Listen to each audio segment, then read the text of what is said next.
Hello random viewers, welcome to the third episode of my Space Engineers Novana system survival. In this episode, we have just about completed our base. It's getting a lot better, and the task is now to transfer everything from the rover to the base over here. So that involves docking and all kinds of transferring, which is really boring, so I'm going to spare that. I think I'm going to start trying to get some live commentary into this, because it's kind of dulled in this whole report format. I'm sure that's kind of annoying for some of you guys, but you haven't said it, but I know it would bore me, so we're going to try and change that in the upcoming episodes. Anyways, here we're building a landing platform, and we're going to build a ship on top of this. I've also fixed my microphone, I think, so it should sound quite a bit better. Except, of course, for that tapping sound. I'm going to try and figure out what that is. Anyways, here's what the platform looks like, just about complete, and after this we begin building a ship.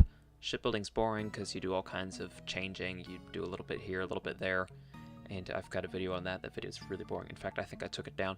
I'll be redoing that video eventually. Anyways, there's the completed ship, and it has these arms that can extend to grab things. So our rover has this huge hydrogen tank that is full of hydrogen. We don't want to waste all that, and it does come in very handy later. So what we're doing is we're picking it up with this ship we just built. It has landing legs on the bottom of those pistons. And then I cut it out while my friend held the thing in place and flew away with it. You're about to see in this next scene, every time he moves forward, the thing kind of drops. You can also see the oscillations.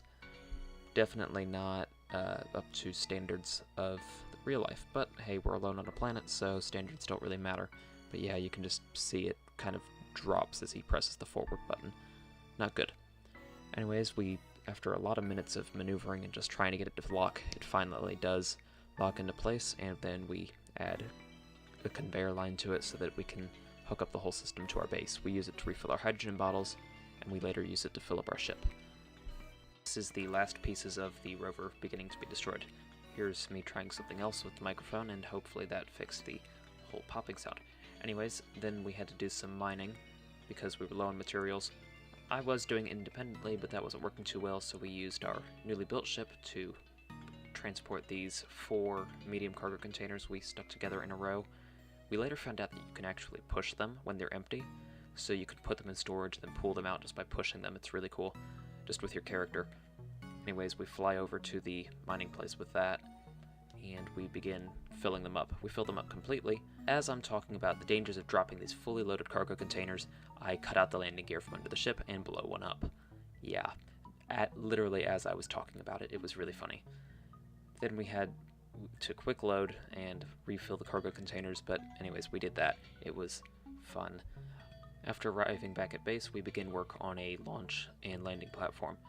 Here it is. It's kind of circular. We later modify it and put clamps on it so it can hold a rocket in place, and we begin building a rocket. We start with 2 fuel tanks stacked up in an outer shell, and we just continuously add to that.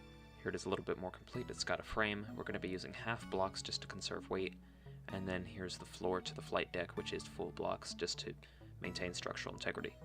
Here's what it looks like, a little bit more complete. Still hasn't had its side panels put on, but it looks pretty nice even now with that cockpit. Then here's the power plant of the ship. This is the propulsion that will be necessary to lift the ship into space.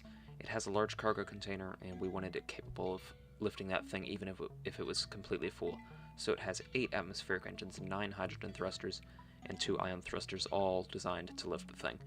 We later found out it does not need all that. It could probably make it to space without the hydrogen thrusters, but that was fine. The overkill was nice, and it flew pretty well once it started flying. You're about to see how much of a struggle that was.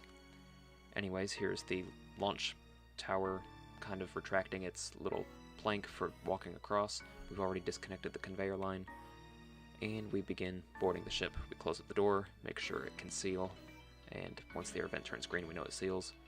And then we turn on the engines, and then a slew of technical issues ensue.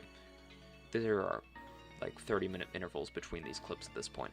We tried test firing all kinds of things, and we just had to cut away almost the entire pad, including the fin on the top of the rocket, but finally it lifts off the pad.